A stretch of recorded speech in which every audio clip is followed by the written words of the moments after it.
민수기 21장 4절에서 9절까지 우리 교독하도록 하겠습니다. 21장 4절. 백성이 호르산에 출발하여 홍해길을 따라 에돔 땅을 우회하려 하였다가 길로 말미암아 백성의 마음이 상하니라.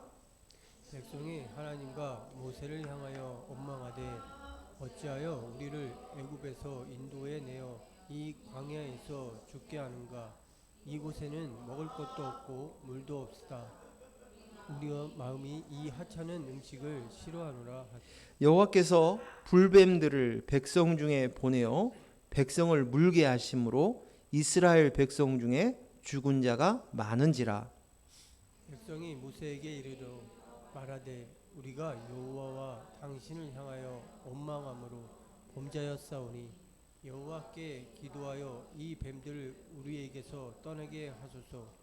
모세가 백성을 위하여 기도하며 여호와께서 모세에게 이르시되 불뱀을 만들어 장대 위에 매달아라. 물린 자마다 그것을 보면 살리라. 모세가 노뱀을 만들어 장대 위에 다니 뱀에 물린 자가 노뱀을 쳐다본즉 모두 살더라. 아멘. 아멘.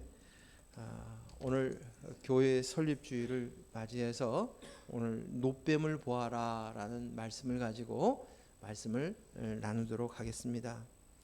우리는 우리 생각 속에, 개념 속에 시간이 지나가면 우리는 바뀌어지고 변화될 것을 기대합니다.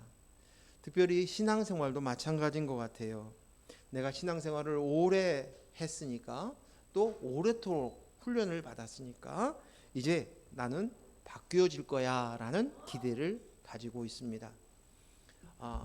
제가 젊어서 다녔던 그 교회에서 부교육자 생활을 하는데, 그 교회는 일주일 내내 훈련이 돌아갑니다. 계속. 그래서 교회는 성도가 하루도 없는 적이 없습니다. 계속적으로 교회를 이용하고 교회에서 훈련하는 것들을 합니다.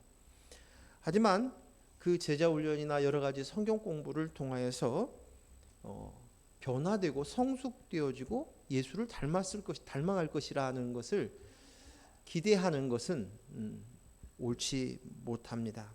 내가 신앙생활을 40년을 했습니다. 내가 어떤 훈련을 얼마나 많이 했습니다. 내가 정말 그 열심히 특심해서 밤에 야간에 신학 공부를 했습니다. 그런다 할지라도 그 연조와는 상관없는 모습, 우리의 변화된 모습입니다. 가끔 가다가 내가 벌써 예수 믿은 지 몇 년이고 또 내가 직분이 이것인데 내 자신에 대해서 변화되지 못한 모습으로 인해서 나는 답답합니다 라고 얘기합니다. 이 고백은 그분의 고백뿐만 아니라 저의 과거의 고백도 그런 고백이었습니다. 변화되어지기를 바랍니다. 하지만 그것으로 변화되지 않습니다. 사람에게 기대해서는 안 됩니다. 또 어떤 사람들은 성령 체험과 은사를 통하여서 이렇게 변화되기를 기대하는 경우들이 있습니다. 은사를 받는 것이 하나님과 가까워지는 것으로 생각합니다. 그래서 은사 체험을 사모하는 사람들은, 그 마음속에서 은사가 많은 사람들은 하나님과 더 친한 사람인 것으로 생각하는 경우도 있습니다. 그리고 또 그 마음속에 은사가 많은 사람들을 부러워해요.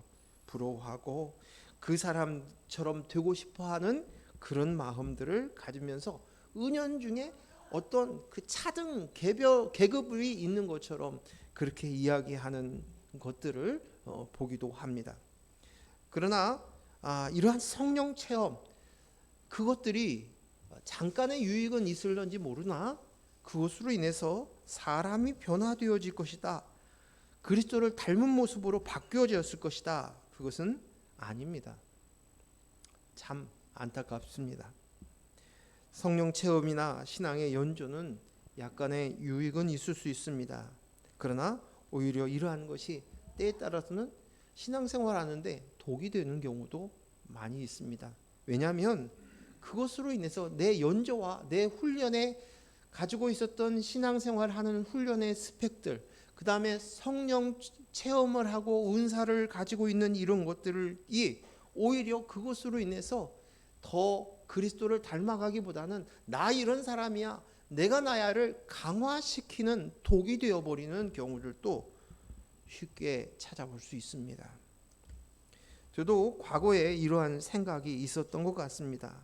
이러한 생각들은 그냥 교회 생활하는 가운데서 여러분의 목사님들과 또 교수 목사님들 이 강의를 들으면서 자연스럽게 내 안에 그냥 생겨났습니다. 그래서 그렇게 하고 싶었고 그것으로 인해서 내가 발전하는 것이라고 생각이 되어졌습니다. 더 많이 알고 또 더 많이 성령 체험하고 또 여러 가지 은사들이 나오는 그것으로 인해서 위로받고 또 그것으로 자기를 삼는 경우들이 있습니다. 그러나 그것이 진정 어떤 성숙으로 가지 못하고 대부분 내가 나야를 강화시키는 그것으로 가기가 쉽습니다. 오늘 본문 말씀에 보니까 이스라엘 백성들이 불만을 쏟아냈습니다. 하나님과 모세를 향하여 원망을 쏟아냅니다. 그들의 원망은 길로 인하여 백성의 마음이 상한다라고 이야기하고 있습니다. 4절 말씀 같이 읽겠습니다. 백성이 호르산에서 출발하여 홍해길을 따라 에돔 땅을 우회하려 하였다가 길로 말미암아 백성의 마음이 상하니라. 이 말씀은 뭐냐면 그 앞자ring의 20장에서 있었던 사건이 있었어요. 왜냐하면 이 호르산에서 떠나 이제 홍해길을 경유하여 에돔 땅을 돌아서 가야 되는 그 길을 가게 된 것이 인해서 이들이 괴로웠던 거예요. 그들이 바로 약속의 땅 가나안 땅에 들어가기 위해서는 에돔 백성들이 있는 에돔 땅을 가로질러서 그들이 길만 내주면 그것을 왕의 대로라고 하는데 그 대로 넓은 길로 직선으로 가버리면 쉬운 길이에요. 갈 수 있어요. 그런데 에돔 백성들이 안 돼. 내가 가는 길에 내가 세를 내겠습니다. 물 먹으면 물값을 내겠습니다. 그랬는데도 그들은 거절을 해요. 그래서 결국은 200만 명이나 되는 이스라엘 백성들이 저 밑에 홍해, 전에 과거에 건넜던 그 홍해길, 홍해로 밑으로 내려갔다가 다시 돌아서 위로 올라가는 거예요. 그러니까 이 길이 그들은 너무너무 짜증났던 거예요. 그것으로 인해서 그 길로 인해서 우회하는 것이 그들의 마음을 상했다라고 이야기하고 있습니다. 그러면 그들 마음속에서 에돔 백성을 밀어버리고 가면 되지 않는가? 이스라엘 백성들은 이미 전쟁하면서 그 하나님께서 함께 하실 때 승리하는 것들을 경험하고 체험했습니다. 근데 하나님이 하지 말래요. 에돔 백성을 건드리지 말래요. 왜? 에돔 백성은 이스라엘 야곱의 형 에서의 후예들이에요. 그러니까 너는 같은 태에서 나와서 그러니까 그들을 손대면 안 돼. 그들을 존중하라고 얘기합니다. 그게 신명기 23장 7절 같이 읽습니다. 너는 에돔 사람을 미워하지 말라. 그는 내 형제임이니라. 애굽 사람을 미워하지 말라. 내가 그의 땅에서 객이 되었음이니라. 너 기억하라는 거예요. 근데 그들이 마음이 화딱지가 난 거예요. 마음속에서. 그래서 이렇게 뺑 돌아서 이렇게 고통스럽게 가야 돼? 바로 갔으면 좋았을 텐데 라고 이야기합니다. 또 그들이 상한 마음을 가졌던 이유들을 오늘 본문에는 정확하게 그 상한 마음에 대해서 기록된 본문에 읽지 않지만 20장에서 어떤 사건이 있었냐면 아론이 호르산에서 죽습니다. 그리고 아론을 장사하고 난 다음에 그 길을 가는 거예요. 아론은 모세의 입이었어요. 요즘으로 얘기하면 모세의 대변인이었어요. 우리가 보면 대통령이나 아니면 뭐 당 대표나 하면 대변인이 와가지고 다 브리핑하고 대신 이야기들을 전해주지 않습니까?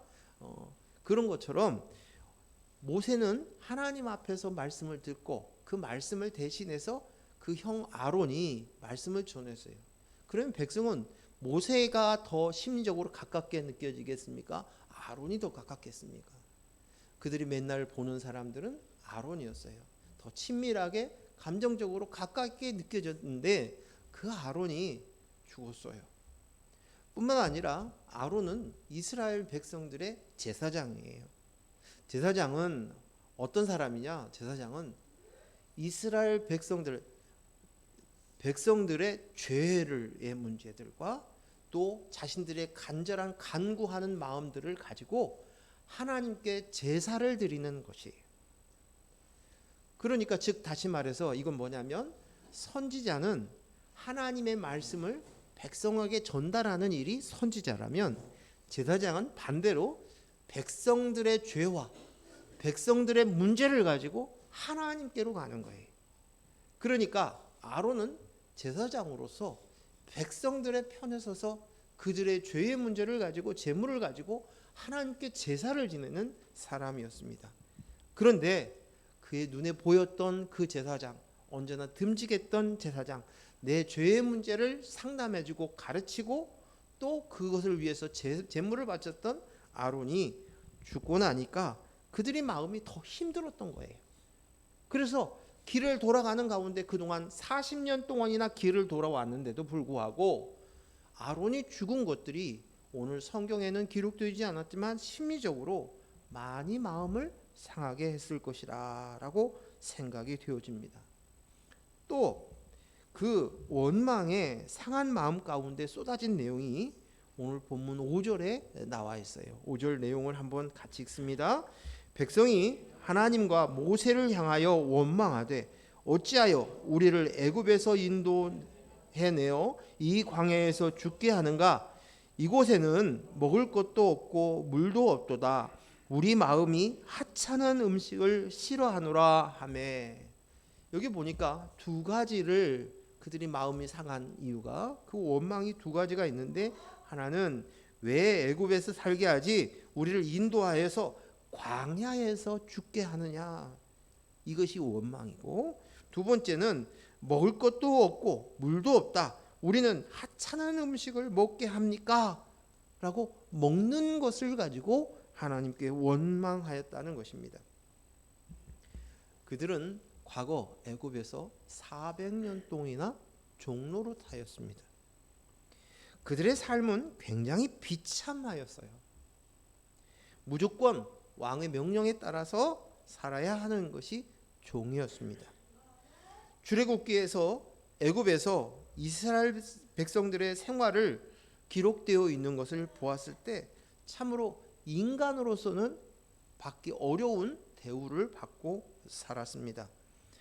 인권도 없고요. 더군다나 인간의 중요한 자손을 이을 생존권마저도 박탈되었습니다.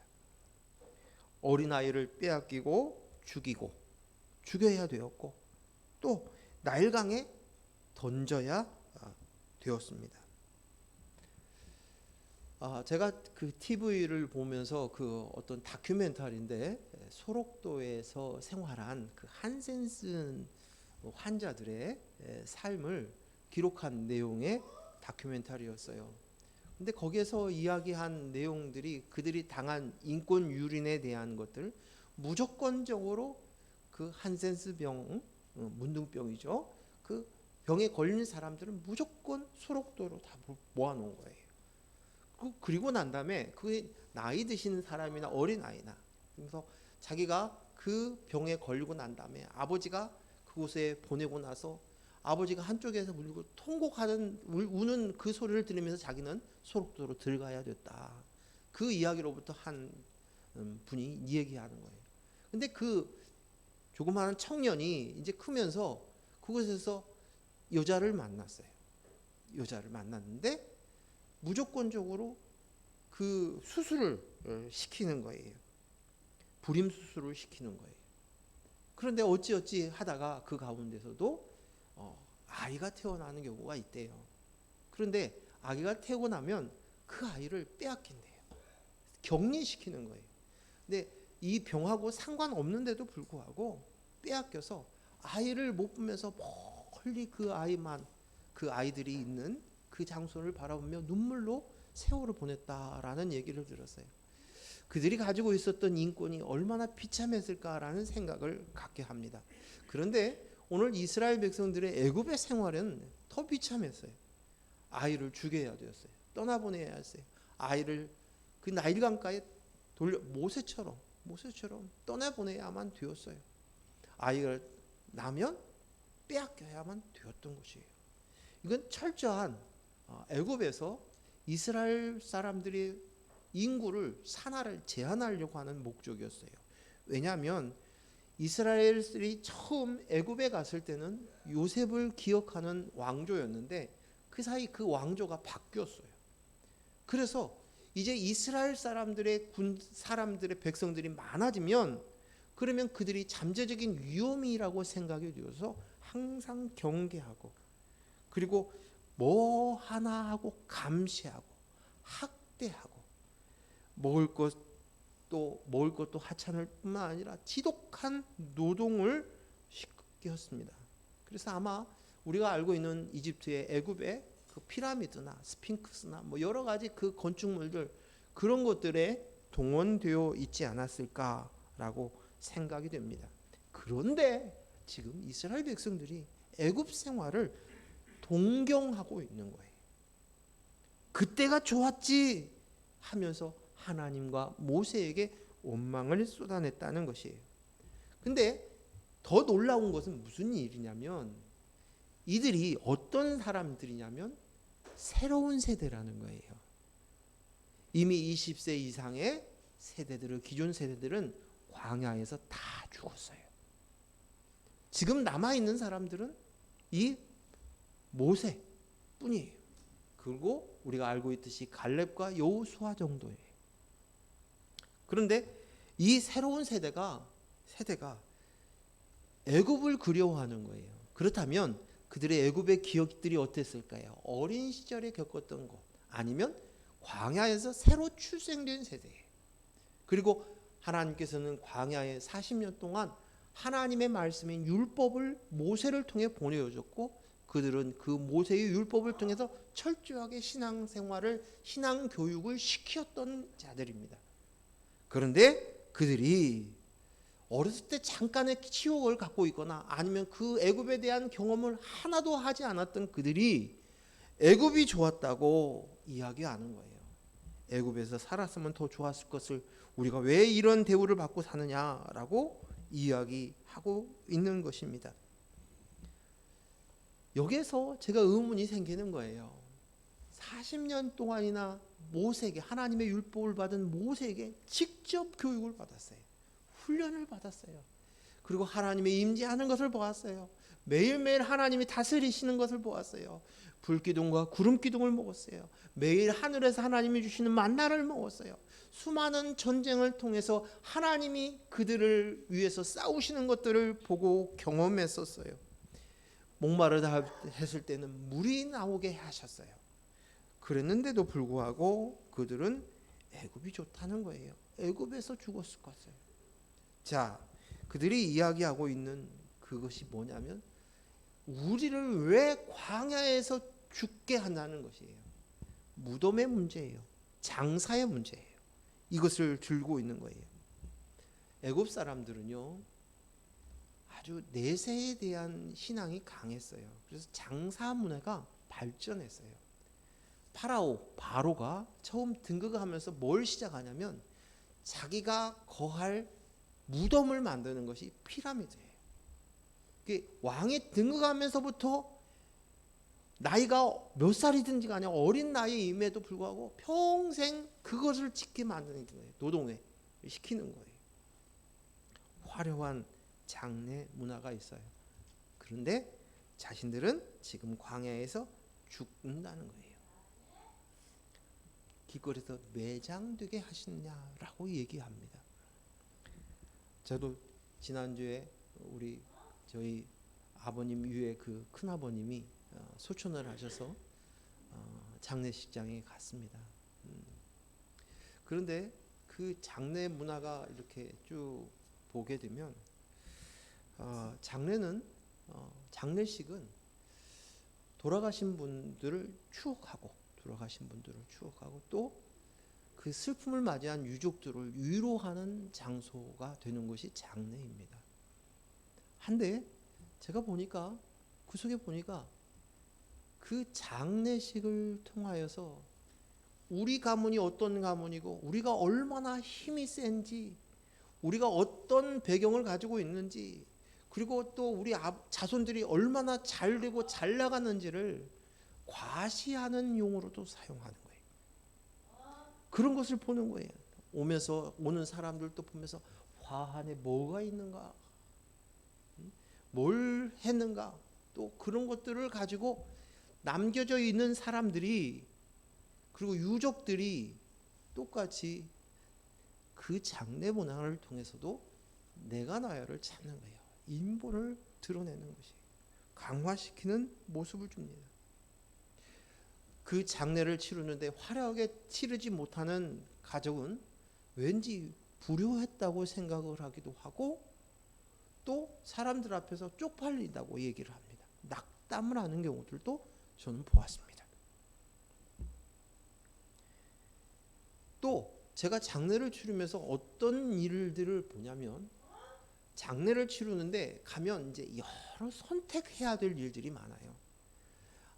그 어떻게 장례를 치를 것인가, 화장을 할 것이냐, 뭐 할 것이냐, 관은 어떻게 해야 할 것이냐, 수의는 어떤 것을 해야 될 것이냐, 납골 그 항아리는 어떤 것을 선택해야 될 것이냐, 음식은 어떻게 해야 될 것이냐, 어떤 그 사이즈의 장례식장을 선택해야 될 것이냐, 갖가지 선택해야 될 것을 쭉 하는데 그 가운데서도 가족끼리 다툼을 하는 경우도 있어요. 뭘 얘기하냐면 우리 그 고인이 가셨는데 마지막 우리 어머니가 우리 아버지가 가셨는데 효를 그 돈이 문제냐고 비싼 것을 하라는. 제가 봤을 때 그 차이가 엄청나는 거예요. 한 30만 원, 20만 원이면 할 수 있는 그것이 어떤 건 100만 원, 200만 원 그런 고가의 것을 제시하는 거예요. 그런데도 불구하고 좋은 것으로 해야 된다는 거예요. 근데 그것이 그 마음속에 어떤 마음이 있는가라는 생각이 들어가는 거예요. 또다시 나 이렇게 효도했어. 그것으로 자기 마음의 위로를 받으려고 하고 또 그것으로 사람들 앞에 드러내고 나타내려고 하는 것입니다. 그들의 생각에 그 화려했던 애굽의 장례 문화를 보고 왔던 그들이 그리고 그 이야기를 내가 직접 경험해 보진 않았지만 윗세대로부터 들었던 그 이야기를 들었는데 자신들의 이 장례는 그 길거리에서 매장해야 되는 이런 모습들로 인해서 자기들이 마음이 상했다는 거예요. 그것이 사랑하는 귀한 성도 여러분, 오늘 저와 여러분은 어떤 존재입니까? 무엇을 바라보고 사는 사람입니까? 어디에다가 가치를 두고 사는 사람입니까? 우리는 이 땅이 전부인 사람이 아닙니다. 하나님의 나라를 유업으로 받은 자입니다. 하나님 나라의 가치를 알고 있는 영생을 사는 자들입니다. 고린도전서 15장 20절 22절 말씀을 보겠습니다. 같이 읽습니다. 그러나 이제 그리스도께서 죽은 자 가운데서 다시 살아나사 잠자는 자들의 첫 열매가 되셨도다. 사망이 한 사람으로 말미암아 죽은 자의 부활도 한 사람으로 말미암는도다. 아담 안에 모든 사람이 죽은 것 같이 그리스도 안에서 모든 사람이 삶을 얻으니라. 오늘 우리는 삶을 얻은 사람들이에요.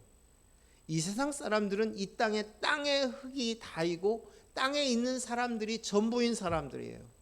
흙으로 왔다 흙으로 가는 것으로 끝입니다. 그런데 오늘 우리는 부활에 있습니다. 부활이 있는 자들입니다.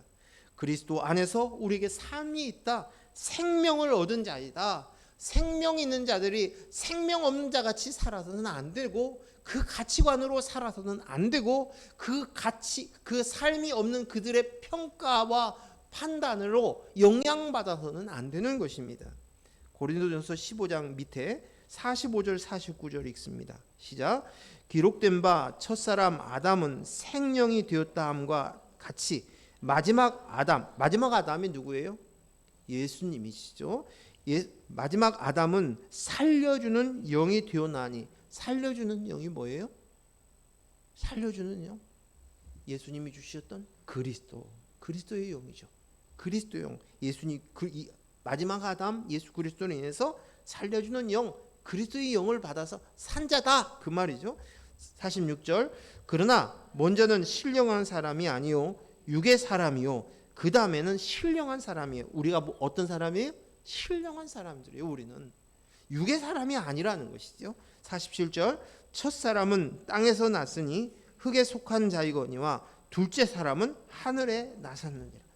어디서 나셨다고요? 하늘에 속한 자예요. 하늘에서 나왔어요. 48절 무릇 흙에 속한 자는 저 흙에 속한 자와 같고 무릇 하늘에 속한 자들은 하늘에 속한 이와 같으니 우리가 흙에 속한 자의 형상을 입은 것 같이 또한 하늘에 속한 이의 형상을 입으리라. 아멘. 뭘 입으리라고요? 형상을 입으리라는 거예요. 땅에 속한 형상은 부모의 모습 그대로 겉모양을 그대로 가지고 있는 그 형상이에요. 그런데 우리는 다른 형상이 하늘에 속한 형상을 가졌다는 거예요. 그게 뭐예요? 그 형상, 진짜 본질, 그리스도의 영, 하나님의 아들의 영, 그것을 가진 형상을 가진 자예요. 오늘 우리는 예수 그리스도로 말미암아 하나님의 형상을 닮은 자가 된 줄로 믿습니다. 이것이 재창조예요. 성경의 본질은 창조의 완성이에요. 창세기 1장에서 창조를 이야기하고 이제 요한계시록까지 이어서 되어지는 결론이 뭐냐면 그걸로 인하여서 하나님의 영, 그리스도의 영으로 말미암아 재창조, 창조의 완성을 이야기하는 거예요. 이것이 곧 하나님 나라가 열려지는 거예요. 우리는 우리의 정체성을 가지고 있어야 돼요. 그리고 그 정체성으로 주체의식을 가지고 살아야 될 줄로 믿습니다. 우리의 정체성은 그리스도의 영입니다. 그리스도의 영이 주체를 가지고 사는 존재가 되어야지 세상 사람들의 가지고 있는 가치와 판단으로 되어지지 않아요. 그렇게 살아가는 것은 얼마나 어리석은 일인지 모릅니다. 오직 난 그리스도의 영으로 내가 되었습니다. 영생의 삶을 살고 있습니다. 부활을 가진 자입니다. 영생은 하나님 나라에서 하나님 나라의 가치관을 가지고 살아야 하는 것입니다. 두 번째, 이들의 불평 원망은 먹는 것이었습니다. 먹는 것도 없고 물도 없도다. 그런데 또 하찮은 음식을 싫어하노라 합니다. 여기 하찮다라는 말의 원어는 켈로켈이라는 말인데 가볍다, 하찮다 여기에서 나오는 단어예요. 그래서 형편없다, 끔찍하다, 먹을 수 없는 최악의 상태다라는 것을 얘기하는 걸 봤을 때 그들의 그 음식으로 인하여서 그 심리적으로 강한 거부감을 표현한 극도의 표현인 것입니다. 그런데 그 하찮은 음식이 무엇입니까? 그들이 먹는 음식이 뭐지요? 만나죠. 이스라엘 백성들이 먹은 것은 만나입니다. 이 만나를 격화시켜서 말하는 것입니다. 간혹 사람 중에서 먹는 것이 굉장히 중요한 사람들이 있어요. 입는 것들, 자는 것 그런 것들은 괴치 않은데 먹는 것이 굉장히 중요한 사람들이 있어요. 그래서 그 먹는 것을 자기가 선택하고 거기에다 먹는 것에 투자하는 경우들이 있어요. 사람의 기질에 따라서 그런 사람들이 있어요. 먹는 거 중요합니다. 먹어야만 건강을 유지할 수 있어요. 그래서 좋은 것을 먹고 가능하면 그래야 되죠. 지난 40년간 만나만 그들이 먹었습니다. 지루하고 질렸을 수도 있습니다. 하지만 이스라엘 백성들에게 지금까지 먹던 음식을 그치게 하고 하나님은 오직 하늘에서 매일 주시는 만나만을 허락하셨어요. 이스라엘 백성들은 광야에 들어서면서 가지고 있었던 먹을 것이 다 떨어졌어요. 그래서 배고픔에 시달렸어요. 그런 배고픔, 빈사가 되어서 곧 죽을 것 같은 그런 이스라엘 백성들에게 하나님께서는 만나를 주셨어요. 그리고 매일 끊이지 않고 하루도 끊이지 않고 만나를 주셨습니다. 그 만나는 그들의 배고픔을 해결하였고 육신의 생명을 연장하게 했습니다. 하지만 하나님께서는 그 만나를 이 세상 사람들은 한 번도 본 적도 없고 후대에서도 보고 경험해 본 적이 없는 그 만나, 그 만나는 단순하게 그들의 육신의 배를 채우기 위해서만 아니었습니다. 하나님이 주시고 그 만나에는 뜻이 있었어요. 신명기 8장 3절 말씀 읽습니다. 너를 낮추시며 너를 줄이게 하시며 또 너도 알지 못하며 내 조상들도 알지 못하던 만나를 내게 먹이신 것은 사람이 떡으로만 사는 것이 아니요 여호와의 입에서 나오는 모든 말씀으로 사는 줄을 내가 알게 하려 하심이라. 뭐예요? 만나는 말씀이에요. 너희들은 말씀으로 살아야 돼. 그 말씀이 내 속에 들어가서 사는 것이 진짜야. 이게 실체야. 이 실체를 가르쳐주기 위해서 만나로 너희가 육신의 배를 채우는 것처럼 이 그림을 통해서, 이 그림자를 통해서 실체인 말씀을 너가 꼭 들어야 돼 라고 얘기하시는 거예요.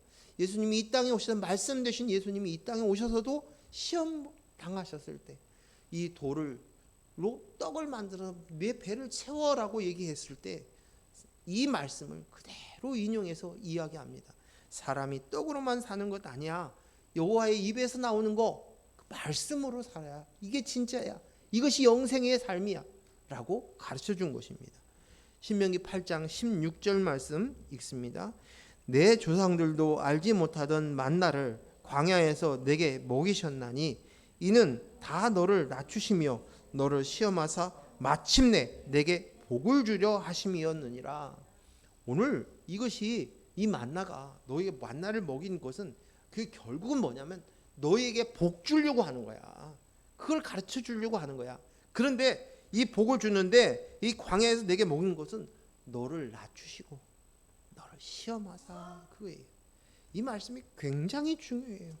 이 만나를 생각할 때 이 인식이 없는 거예요. 그냥 먹어. 그래서 나는 그리스도의 영으로 내가 되었어 라는 이 이야기만 알지 이 말씀의 뜻에 대해서는 잘 깊이 묵상하지 않고 쑥 지나가는 경우들이 있습니다. 그래서 오늘 이 신명기 말씀들을 봤을 때는 첫째는 만나는 여호와의 입에서 나오는 말씀을 먹어야 되는 것을 가르치기 위함이야. 두 번째는 또한 이것은 훈련의 도구로 너를 낮추고 시험해서 마침내 복받는 자가 되게 하는 거예요. 마침내 복받는 자가 되게 하기 위해서 이 만나를 먹였다는 것입니다. 출애굽기 16장 33절에서 35절 말씀 읽겠습니다. 또 모세가 아론에게 이르되 항아리를 가져다가 그 속에 만나 한 오멜을 담아 여호와 앞에 두어 너희 대대로 간수하라. 아론이 여호와께서 모세에게 명하신 대로 그것을 증거판 앞에 두어 간수하게 하였고 사람이 사는 땅에 이르기까지 이스라엘 자손이 40년 동안 만나를 먹었으니 곧 가나안 땅 접경에 이르기까지 그들이 만나를 먹었더라. 아멘. 오늘 얼마나 중요하면 하나님의 말씀인 율법과 함께 그곳에 항아리를 마련하고 그 항아리 속에 만나를 집어넣으라는, 만나를 기억하라는. 그러니까 이 만나가 단순한 그들이 말하는 하찮은 음식, 아주 혐오스러운 음식, 나는 이 음식 절대 입에 안 대고 죽었으면 죽었지 이제는 안 먹어, 이렇게 대우할 말씀이 아니라는 거예요. 한 오멜이라는 4리터예요. 4리터. 한 오멜을 그곳에 담둬서 율법과 함께 모세 아론의 그 지팡이와 이곳을 같이 법궤에 집어넣도록 보관하였다는 것이에요. 그리고 이 만나는 계속되어지는 것이 아니라 가나안 땅에 들어간 후에 그 만나는 딱 끝이었다는 것이에요. 자, 말씀을 좀 더 보겠습니다. 요한복음 6장 47절에서 51절 말씀입니다. 같이 읽습니다. 진실로 진실로 너희에게 이르노니 믿는 자는 영생을 가졌나니 내가 곧 생명의 떡이니라.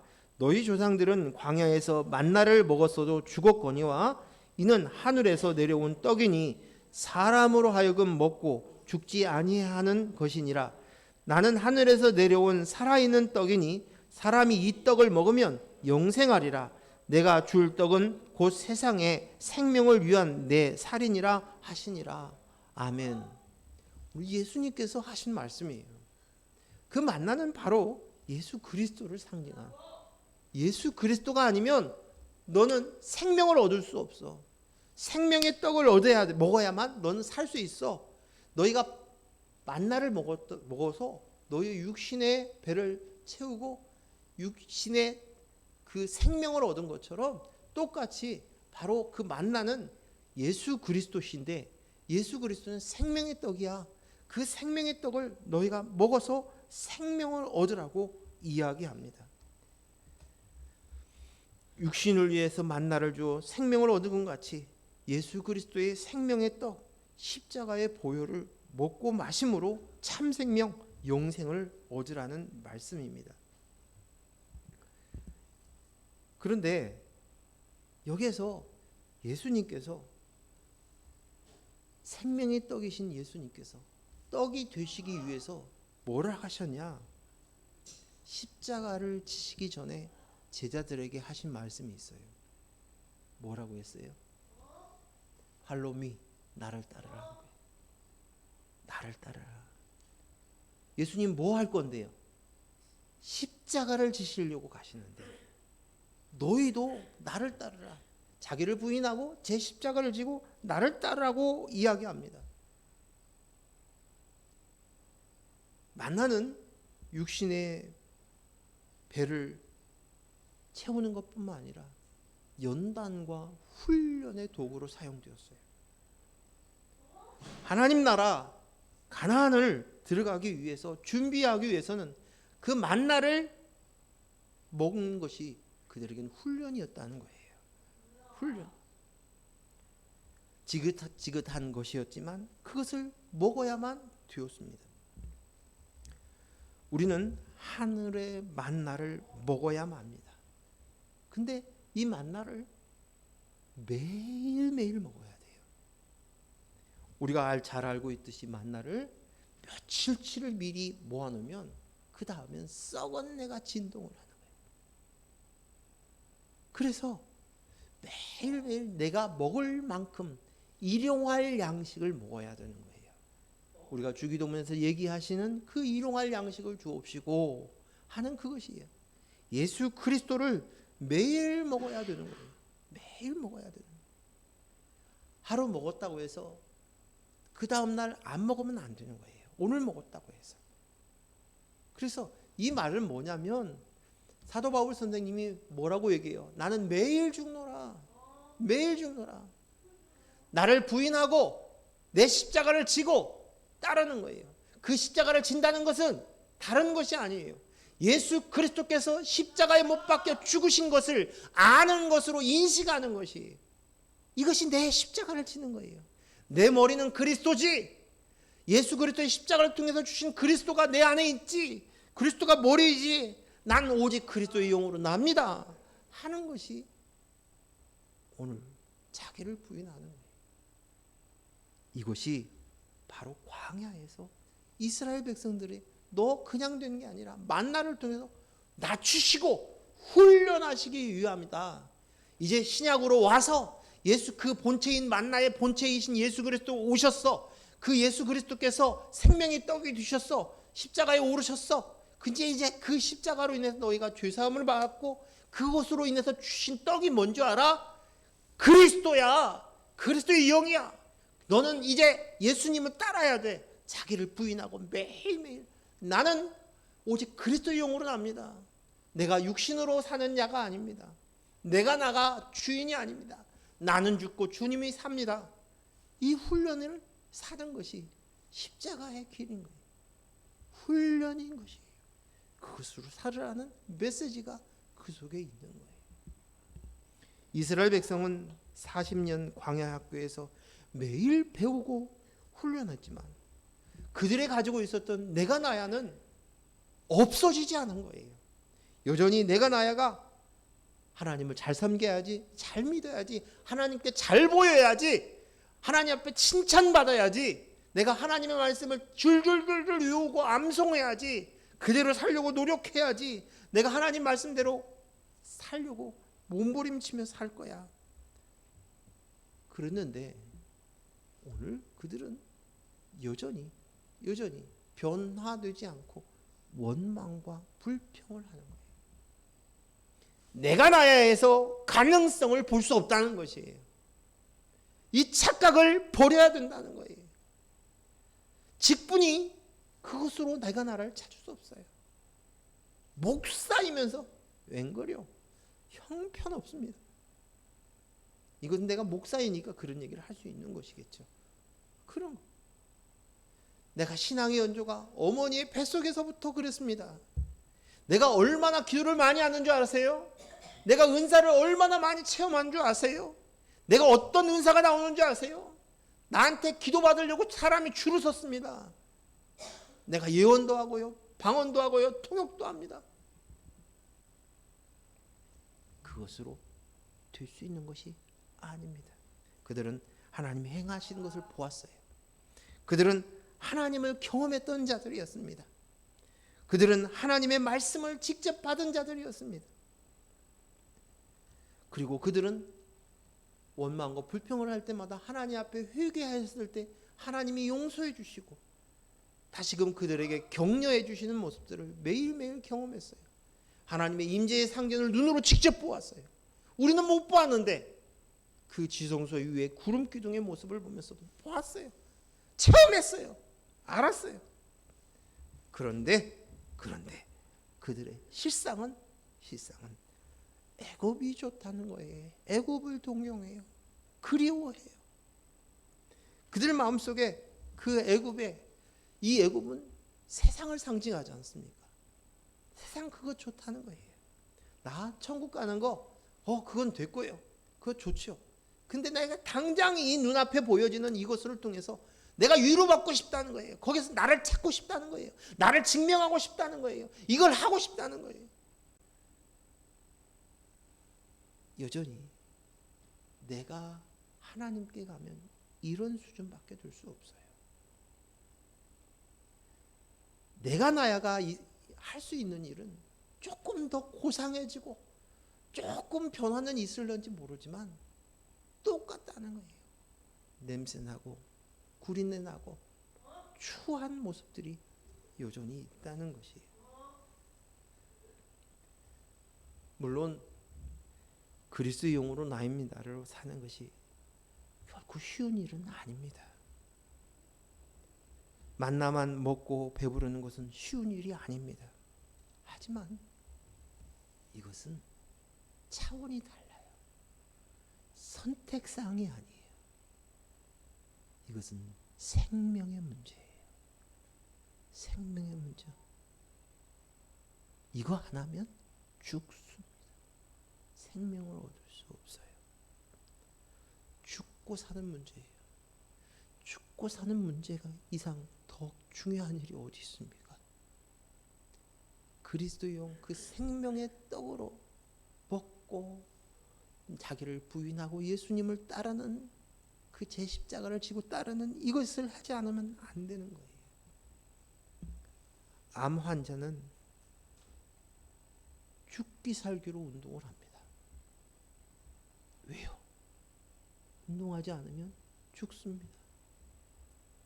제가 이렇게 아내하고 있으면 되게 존경스러워요. 어떻게 끼니를 시간을 정해서 식사를 하고 그 끼니가 끝나고 나면 나가서 운동하는 거예요. 걷는 거예요. 그리고 또 끼니를 먹으면 얼마나 노곤하고 좀 쉬고 싶을 텐데 또 해야 돼요. 삼시세끼를 다 그렇게 해요. 운동하지 않으면, 훈련하지 않으면 죽어. 아는 거예요. 하는 거예요. 먹는 것을 그렇게 지키는 거예요. 제가 얘기했던 그 하동에 있는 그 장로님, 그 의사 선생님한테 들었는데 그 신학교 교수님이 췌장암 3기가 되셨는데 이분이 수술을 한 날 하고 나서부터 그 병실에서 1만 보를 채웠다는 거예요. 1만 보. 이거 아니면 내가 죽는구나. 췌장이 얼마나 무서운 암인 줄 췌장암이 알고 있기 때문에 벌써 3기가 되었는데 생존율이 너무 형편없기 때문에 그랬다는 거예요. 근데 그분이 살았어요. 그가 그대로 살았기 때문에 운동하며 살았기 때문에 살았다는 거예요. 그 얘기를 하시는 거예요. 근데 그분이 제가 신학교 때 처음 교회에 그 신학교 강사로 왔었어요. 교수로 처음 오셨었어요. 그분은 알죠. 이들은 과거에 먹었던 음식들을 금하고 만나만 먹어야 되었어요. 그 먹었던 음식들이 얼마나 자극적이고 감미롭고 매력적인지 몰라요. 생각이 나는 거예요. 음식만 얘기해도 입에서 침이 고이고 그리워져요. 한 번만 먹었으면 좋겠다. 제가 금식 기도를 제일 오래 한 것이 20일 금식을 한 적이 있는데, 근데 그 꼬마가 왔다 갔다 하는데 그 꼬마가 껌을 씹는데 너무 먹고 싶은 거예요. 입에서 자꾸 몸이 다 말라서 몇 킬로가 빠져 있는 상황인데도 제가 나가가지고 껌을 2통을 샀어요. 금식 끝나자마자 내가 껌 먹을 거야. 껌을 2통을 샀어요. 아주 몇 개를 같이 한꺼번에 집어넣고 씹었어요. 별것도 아닌데, 아무것도 아닌데. 근데 오늘 그 음식을 멈추라는 거예요. 그 음식은 쉽게 말해서 불량식품과 같은 거예요. 점점 먹을 때는 좋은데 이것이 몸을 망가뜨려요. 내가 나야 하다가 결국 흙으로 돌아가게 만드는 거예요. 하지만 살려면 만나를 먹어야 된다는 거예요. 음식을 구분해야 돼요. 저는 암 환자고 살고 있으니까 이 말이 실감이 나는 거예요. 더 실감이 나는 거예요. 그렇구나. 목숨 걸고 이 일을 해야 되는 거구나. 목숨 걸고 일을 해야 되는, 죽기 살기로 해야 되는구나. 만나만 먹어야 되는 거야. 그리스도의 영으로 납니다. 그리스도의 영으로 납니다. 그리스도가 머리입니다. 이거 해야 되는 거예요. 예수 그리스도의 십자가로 주신 생명의 떡으로만 먹어야 되는구나. 타협할 수 없습니다. 오직 이 길입니다. 내가 곧 길이요 진리요 생명이 나로 말미암지 않고는 아버지께로 올 자가 없느니라 말씀하십니다. 이 십자가의 길로 매일 죽노라. 난 오직 그리스도의 영으로 납니다. 이것입니다. 이제 본문의 말씀을 가지고 불뱀 얘기를 해야 됩니다. 근데 제가 예상한 대로 여러분 주보에 보면 성경 구절이 많이 있지요. 시간이 넘어갔어요. 이어서 할까요? 오늘 여기까지 디엔드를 하고 다음 주에 진짜 본격적인 왜 하나님께서 불뱀을 보내셨고 왜 노뱀을 통해 가지고 그들의 병을 고치셨는지 이 속에 있는 진리를 좀 더 생각해 보도록 하겠습니다. 기도하겠습니다. 하나님 아버지 감사합니다. 노뱀을 보라 하시는 이 말씀을 통해서 그리스도를 머리로 두고 있는 우리들이 어떻게 살아야 할 것인가, 교회인 우리가 교회 설립 22주년을 맞이해서 우리가 생각해 보았습니다. 아버지 하나님, 우리 속에 대충 이 세상 속에서 타협하면서 그리고 그 속에서도 뭔가 변화되고 성숙되어지기를 기대하고 내 속에서 가능성과 기대를 하지만 내가 나야로는 아무것도 할 수 없고 오직 내 안에 그리스도의 영이 머리가 되어야만, 그와 하나만 되어야만 우리가 본질적으로 변화되고 하나님의 형상을 닮은 자가 될 수 있다는 사실들을 인정하고 기억하고 그러기 위해서 끊임없이 만나를 먹으며 훈련하였던 것처럼 예수 그리스도께서 만나가 되셔서 생명의 떡이 되셨던 것처럼 십자가에 올라가서 자기를 비워 십자가에 올라가서 죽으신 것처럼 오늘 우리도 예수를 따라서 자기를 부인하고 그 길을 가며 먹고 만나로만 그리스도의 용으로만 예수 그리스도의 십자가로만 쓰는 저희들 되게 하여 주시옵소서. 예수님 이름으로 기도했습니다. 아멘.